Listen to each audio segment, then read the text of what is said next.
A local World War II veteran, a father, grandfather, neighbor in a Georgia nursing home, desperately pleading for help. Calls that go unanswered until it's too late.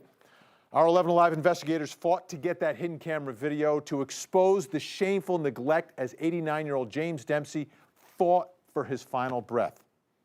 He called for help 6 times. When nursing staff finally responded, the video shows them not performing CPR or life-saving measures, but laughing while Mr. Dempsey is dying. Now his family's filed a lawsuit, and it was that video that forced a former nursing supervisor to change her account of the night Mr. Dempsey died in a deposition with the Dempsey's family attorney. Well, our investigation is still getting a huge response on our 11 Alive Facebook page. Comments like Susan Perry's, "Shame, shame, shame. These people should be in prison." And Mary Weaver, who calls this disgusting and inexcusable. The biggest question you all have tonight is, who is being held accountable? Well, I've heard from you, and I took your questions to our 11 Alive investigator, Andy Parati, and criminal attorney, Meg Strickler.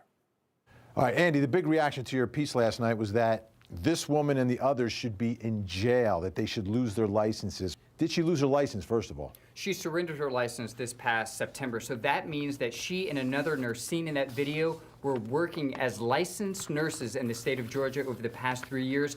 But as far as criminal charges, criminal investigations, I checked with state authorities, there are none, or there were none as far as we know. Meg, what potential charges you see here perhaps that could be brought against the nurses? Oh, there's a lot of charges. You could get exploitation of an elder. I've got a bunch of paperwork here. Cruelty to a person 65 years or older. All the protections of disabled adults and elder persons.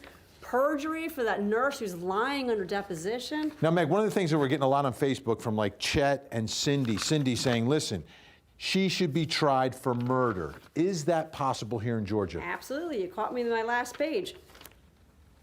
Felony murder. Yes, because all those other statutes I was citing are felonies. And so the law here in Georgia will allow her to be charged with felony murder.